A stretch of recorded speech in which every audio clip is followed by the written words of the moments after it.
पिता पुत्र अनि पवित्र आत्मालाई महिमा होस्। सबैजनालाई प्रभु येशू ख्रीष्टको नाममा जय मसीह। हाम्रा जीवनमा धेरै मानिसहरू यस्ता हुन्छन् जसले हामीलाई अत्यन्तै खेदो गर्छन्, निन्दा गर्छन् अनि हाम्रा प्रत्येक कामहरूमाथि उनीहरूले आक्षेप लगाउने र डाही स्वभावद्वारा उत्प्रेरित मानिसहरू हाम्रा वरिपरि हुन्छन्। कतिचोटि हामीसँग पनि त्यस्ता स्वभावहरू हुन्छन् जो हामीले अरूले गरेका कामहरूप्रति, अरूले गरेका कार्यहरूप्रति हामी अत्यन्तै पूर्वाग्रही भएर हामीले दुःख दिने गर्दछौँ। वास्तवमा यो कुराले कसैले पनि फाइदा गर्दैन। न मलाई फाइदा गर्छ, न तपाईँलाई फाइदा गर्छ। संसारमा कसैले पनि फाइदा गर्दैन। पवित्र धर्मशास्त्र बाइबलमा याकुबका 12 जना छोरामध्ये एकजना छोरा जसको नाम चाहिँ योसेफ हो।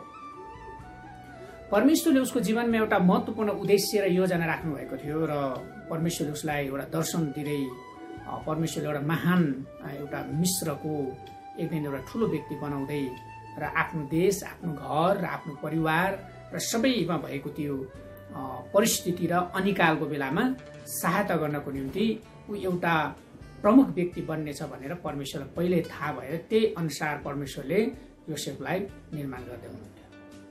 तर दुःखको कुरा, आफ्नै दाजुभाइहरू जसले योसेफको त्यो प्रगति, योसेफको त्यो सपना दर्शन, योसेफको त्यो परमेश्वरले दिनुभएको जुन बोलावटप्रति ऊ निर्माण हुँदै गएको कुरा, त्यो सँगसँगै आफ्नो पिताले पनि अत्यन्तै माया गरेको।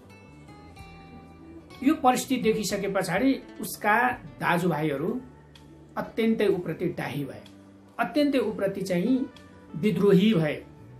यसले त हामी सबैजनालाई चाहिँ नि आफ्नो घुँडामा टेगाउने, ऊ चाहिँ ठुलो हुने, उसको शासनभित्र, उसको नेतृत्वभित्र हामी बस्न पर्ने, यस्तो पनि हुन्छ। योभन्दा त हामी ठुला हौ नि, योभन्दा त हामी जान्ने हौ नि भन्ने प्रकारको सोच बोकेर उनीहरूले आफ्नो भाइ योसेफप्रति कुभलाइ चिताए र योसेफलाई उनीहरूले कसरी यसको जीवनलाई अन्त्य गर्न सकिन्छ, कसरी यसलाई बर्बाद पार्न सकिन्छ, कसरी यसलाई समाप्त पार्न सकिन्छ भनेर प्रोपोगन्डाहरू रचेर उनीहरू बसे।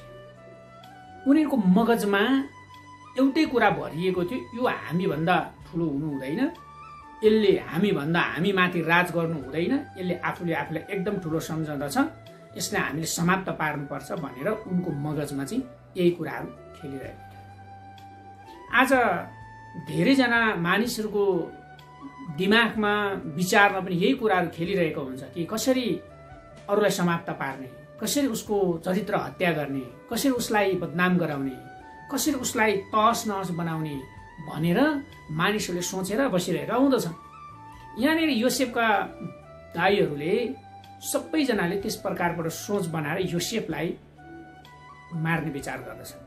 यहाँसम्म कि यसलाई जङ्गलमा लगेर मारिदिउँ र यसको रगतले लतपतिएको कपडा चाहिँ बुवाको अगाडि लगेर यो देखाउँ र तपाईँको छोरा योसेफलाई वन्यजन्तुले खाए भनेर हामी भनौँ सम्मका एउटा खराब सोच प्रोपोगन्डा रच्नसम्म उनीहरू तयारी भए।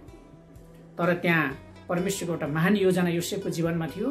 त्यसो हुँदै गर्दाखेरि त्यहाँ मध्ये छलफल हुँदै गर्दा केही भाइहरूले होइन, यसलाई हामी मिश्रीहरूको हातमा बेचिदेऊ, हामीलाई रुपियाँ पैसा पनि आउने र हाम्रो समस्या हामीबाट पनि यो टाढा हुने, हाम्रो समस्याको समाधान पनि हुने, हामीलाई केही फाइदा पनि हुने भनेर उनीहरूले यस्तै प्रकारका एउटा षड्यन्त्र रचेर योसेफलाई मिश्रीहरूको हातमा बेचेर पठाइदिएको छ।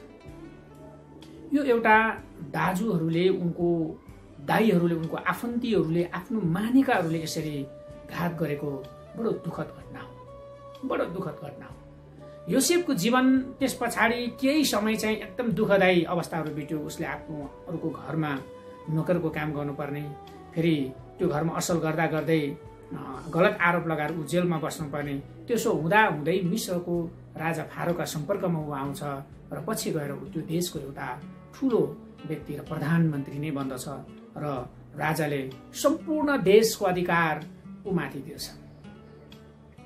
तर जसले ऊप्रति कुभलाइ सोचेर, कुदृष्टि राखेर, ऊप्रति डाही भएर विभिन्न प्रकारका प्रोपोकाण्डहरू रचिरहेका थिए, तिनीहरूको अवस्था भनेको चाहिँ नि बडो दयनीय हुन्छ। एउटा समय इजरायल देशमा ठुलो अनिकाल लाग्छ र त्यही अनिकालमा याकुबले आफ्नो छोराहरूलाई अब मिस्रबाट तिमीहरूले अन्नहरू ल्याउनु र बाँचौँ, नत्र भने हामी मर्छौँ भन्ने स्थितिबाट याकुबले अरू छोराहरूलाई मिस्र देशमा अन्न लिनको निम्ति पठाउँदाखेरि त्यो देशको प्रधानमन्त्री चाहिँ योसेफ भइसकेको हुन्छ। एक दिन तिनै दाजुहरूले, एक दिन तिनै दाइहरूले हेला गरेको र उसलाई मार्नको लागि प्रोपोकाण्ड रचेको भाइ आज अर्को एउटा देशको प्रधानमन्त्री हुँदैछ।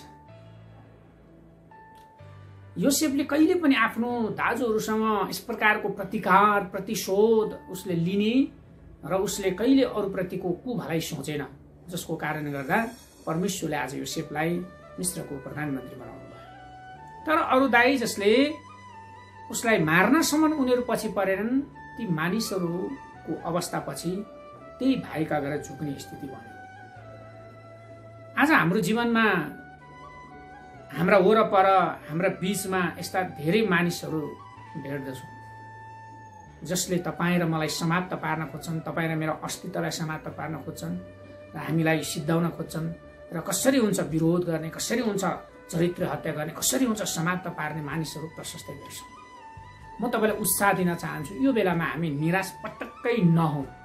योसेफले जसरी आफूलाई धैर्यताका साथ उसले धैर्यता अपनाउँदै अपनाउँदै अपनाउँदै देशको एउटा प्रधानमन्त्रीसम्म बन्यो। पवित्र धर्मशास्त्र बाइबलमा परमेश्वरले प्रतिज्ञा गर्नुभएको छ, म तँलाई खरानीको थुप्रोबाट र अर्थात् घुरानबाट म तँलाई उठाउनेछु। घुरान भनेको बुझ्नुहुन्छ होला, हाम्रो नेपाली भाषा अर्थात् हाम्रो गाउँघरमा चाहिँ घुरान भनेको चाहिँ आँगनको मुनिपट्टि जहाँ चाहिँ फोहोरहरू फ्यालिन्छ, जहाँ चाहिँ घरका फोहोरहरू आँगनमा त्यो बढार्दै लगेर त्यही घुरानमा फ्यालिन्छ, हात चुट्ने त्यही हुन्छ, सबै फोहोरहरू त्यहीँ थुप्रिएको हुन्छ। त्यस्तो एउटा अवस्थाबाट भए पनि म तँलाई चाहिँ उठाउने छु, परमेश्वरले प्रतिज्ञा गर्नुभएको कुरा। अनि म तपाईँलाई उत्साह दिन चाहन्छु, आज हाम्रो जीवनमा मानिसहरूले अनेकौं प्रकारबाट खेदो गरिरहेका छन्, चाहे त्यो विभिन्न आरोपहरू लगाएर होस्, चाहे त्यो विभिन्न प्रकारका जो मानिसहरू हुन्छ नि, उनीहरूले विभिन्न प्रोपोकाण्ड उनीहरूको दिमागमै चाहिँ चतुर्याइ लुकिरहेको हुन्छ। यसलाई यसो भन्यो भने फसाउन सकिन्छ, त्यसो भन्यो भने फसाउन सकिन्छ, कसरी हुन्छ त्यसको चरित्र हेर्नुपर्छ, कसरी हुन्छ त्यसलाई समाप्त पार्नु। यस्ता चतुराई गर्ने मान्छेहरूको दिन एक दिन चाहिँ एउटा यस्तो समय आउनेछ जो चाहिँ उनीहरू चाहिँ पतन भएर जानेछ।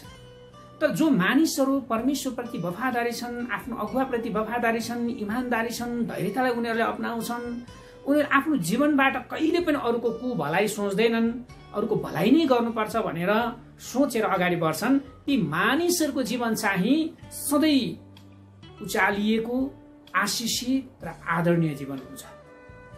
कति मान्छेको जीवन त यस्तो क्षुद्र स्वभाव हुन्छ कि उनीहरूले बिहान उठेदेखि बेलुका सुत्नेसम्म अरूको विरोध नगरिकन हुँदै हुँदैन, अरूले गाली नगरिकन हुँदै हुँदैन, अरूलाई तल नखसालिकन हुँदै हुँदैन, अरूलाई बदनाम नगरिकन हुँदै हुँदैन। यस्ता प्रकारका मानिसहरू पनि हाम्रो बीचमा हुन्छन्। यो अवस्थामा हामी जोगिनुपर्छ। हामी योसेफ जस्तो नम्र, समर्पित र आज्ञाकारी जीवन जिउनुपर्छ। परमेश्वरले हामीलाई प्रशस्त आशिष दिनुहुनेछ। आजको वचनबाट यहाँहरू सबैजनालाई आशिष मिलेको होस्। यहाँहरू सबैबाट परमेश्वरको महिमा भएको होस्। यसो प्रभुको नाउँमा यो प्रार्थना छ। धन्यवाद सबैलाई। जय मसीह।